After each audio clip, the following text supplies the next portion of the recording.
Hey everyone, this is Brandykate from your LCSC ED 453 Media and Technology class. I was doing lesson 10 and that gave me the opportunity to go through many different internet sources. I wanted to share some of the things that I found out with you. The first site I went to was WetPaint, where I created a wiki. I did one on my family, even uploading our family calendar and updates on our daughter. And I really enjoyed setting up the site, and I think it's one that I'm going to share with my family and friends.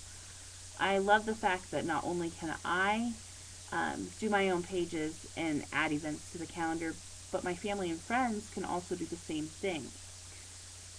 I think that my students could use this and they could all work together on one site, each person contributing a different page or a different part, and that it could be a really a worthwhile source for them.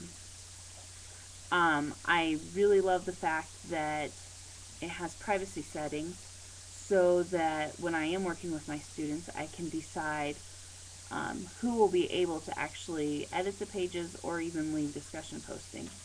When dealing with our students, I think it's really important to make sure that when we have them out there on the internet, that we're making sure that their privacy is being respected. The second site I went to was Blogspot so that I could leave my controversial Idaho blog.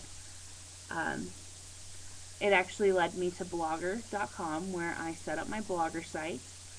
I have looked at this site before and have thought about setting up my own account, but I never actually got around to doing it, so this assignment got me motivated to get that done. I like that it's an online journal of sorts. I also like that there are privacy settings so that again my students will be protected if I chose to use this resource. I think this would be a great way for my students to practice their journaling skills and publishing them on the internet along with adding images. I think this could be something that we could use, so I'd really like to look more into that possibility. I went to the Ning site and I'm still a little undecided on that. It's great that it's a social network of so many different interest groups. I'm sure you can find almost anything there, but you have to make sure that everything's valid. I looked up dwarf hamsters, and I actually had some results of a band called dwarf hamsters. So there again, you just have to make sure that everything is actually valid to what you're searching for. I went to Google Earth, which I have actually been on Google Earth before, and I have it downloaded on my computer.